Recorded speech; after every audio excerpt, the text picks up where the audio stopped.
pikiran, yuk kita gunakan untuk berpikir baik, untuk melakukan hal-hal yang baik, sehingga itu sebagai wujud syukur kita kepada Allah.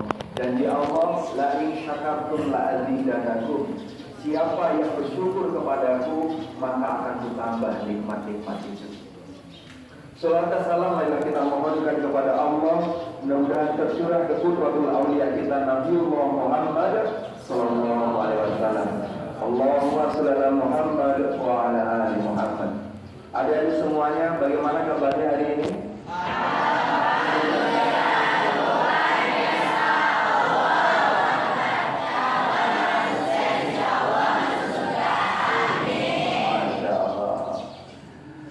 Insya Allah ini adalah orang-orang yang sukses. Parameternya kata Anthony Robbins Institute untuk melihat orang sukses itu ketika ditanya bagaimana kabarnya hari ini. Kalau kita jawab biasa-biasa saja, maka kita menjadi orang yang biasa saja. Tapi ketika saya tanya lagi bagaimana kabarnya hari ini?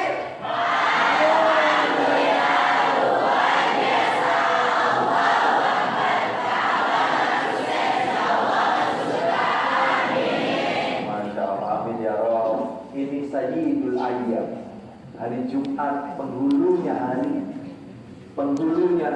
hari di mana hari ini insya Allah ketika minta kepada Allah, Allah kabulkan. Dan adik-adik semua yang tadi secara tidak langsung sudah meminta kepadanya. Adik-adik semuanya mau sukses atau gagal? Mau gagal atau sukses? Orang sukses adalah orang yang banyak gagalnya dibandingkan orang gagal. Kenapa begitu? Iya, itu apa namanya, bola lampu. Siapa yang menciptakan? Siapa? Thomas siapa? Thomas Alva Edison. Dia gagal berapa kali? Ada yang mengatakan gagalnya 9.999 kali. Bayangkan kalau gagal pertama kemudian dia nyerah dan gak mau bangkit lagi, kira-kira bola lampu ada nggak? Bayangin ketika dia gagal pertama, gak apa-apa, payah, susah, sulit. Kemudian dia tidak bangkit lagi. Tetapi ternyata apa? Thomas Alva Edison ketika gagal pertama dia bangkit lagi, sampai 9.999 kali. Dan ternyata baru satu yang sukses. Teman-teman, maka saya katakan orang sukses adalah orang yang banyak gagalnya dibandingkan orang gagal. Kalau kemarin antum ujian tengah semester, ujian akhir semester, kemudian nilainya masih 6, 7, biasa saja, baru pertama. Yang penting antum bangkit, dan kemudian saya harus menunjukkan insya Allah saya bisa.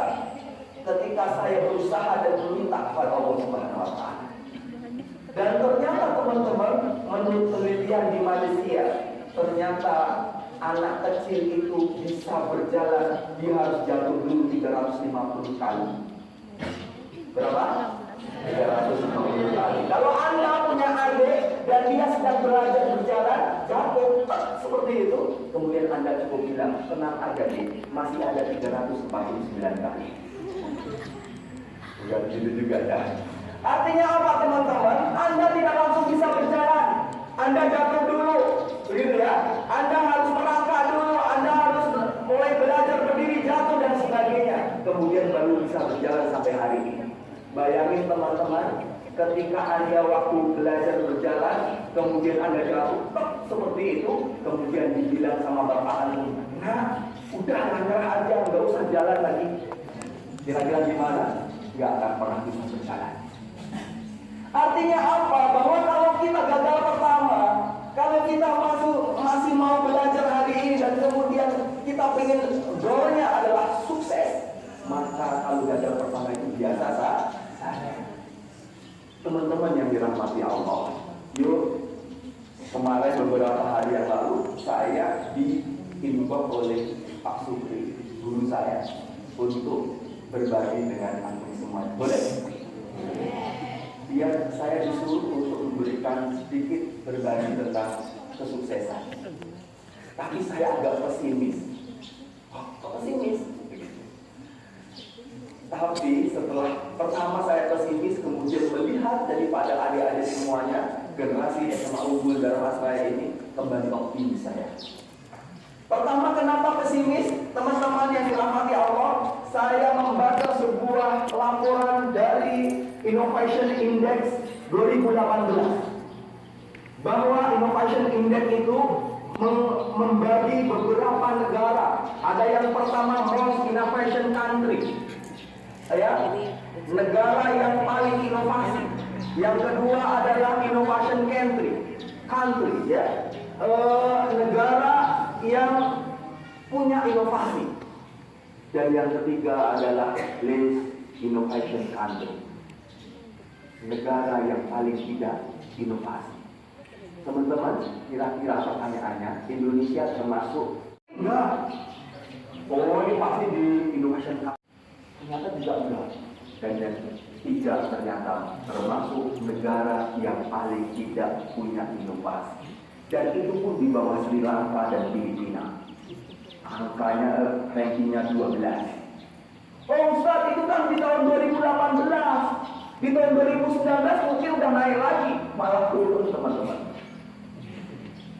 Oh itu kan tingkatnya Asia. Iya, Asia Tenggara. Ternyata juga di bawah Brunei Darussalam. Sementara itu teman-teman, inovasi sebuah negara, ya, inovasi sebuah negara itu akan menentukan negara itu berkembang atau tidaknya, negara itu maju atau tidaknya. Dan hari ini nanti sekarang teman-teman umurnya berapa? 17 tahun? Ada yang 18 tahun? Oke. Kalau 8 tahun lagi umur berapa? Oh. Ayo diambil handphonenya, boleh di-googling bonus demografi.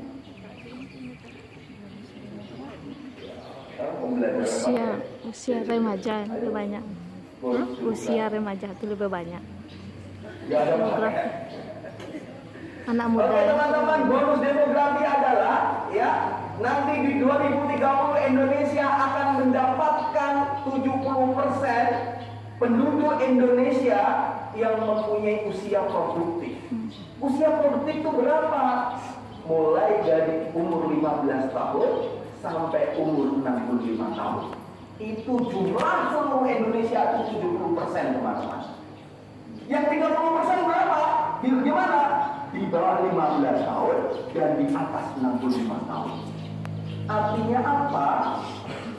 Manusia di tahun 2030 70%-nya orang-orang produktif. Orang-orang yang bisa berinovasi harusnya. Orang-orang yang bisa mendapatkan uang harusnya. Tetapi kalau melihat hari ini tahun 2019-2020, ternyata Indonesia berada di Least Innovation Country, maka ini akan menjadi masalah ke depan teman-teman. Sedangkan teman-teman di tahun 2030 umurnya 25 tahun, 26 tahun. Ke depan teman-teman akan bersaing, bukan hanya bersaing pada negara sendiri, tapi juga orang-orang di luar negeri. Maka sangat besar tantangan, cobaan, ujian dari teman-teman semuanya. Dan ini harusnya menjadi PR kita, PR sekolah, PR teman-teman sebagai siswa.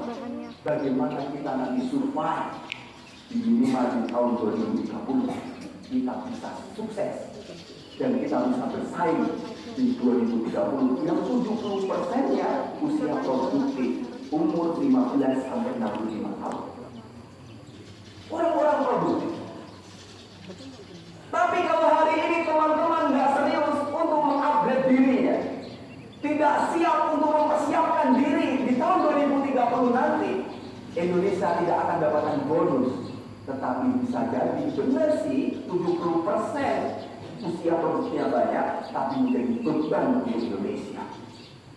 Kenapa?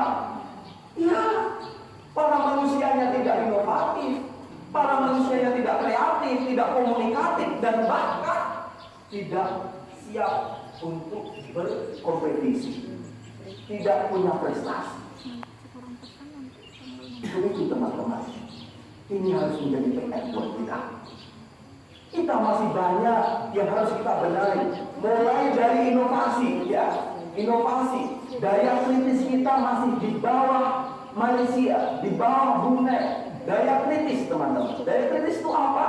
Daya di mana kita punya kekuatan untuk menganalisis, rasa pengetahuan tinggi, menciptakan sesuatu, bukan hanya sebagai followers, tapi juga leader.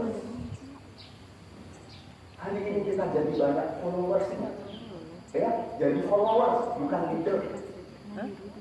Apalagi hari ini dengan berkembangnya metaverse, ya, kalau kita hari ini tidak serius untuk mengupgrade diri kita, maka kita akan layaknya seperti tikus yang mati di lumbung padi.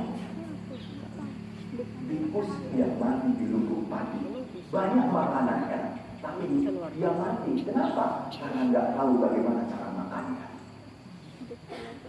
Sumber daya alamnya banyak, tapi nggak tahu bagaimana cara kita mengelolanya.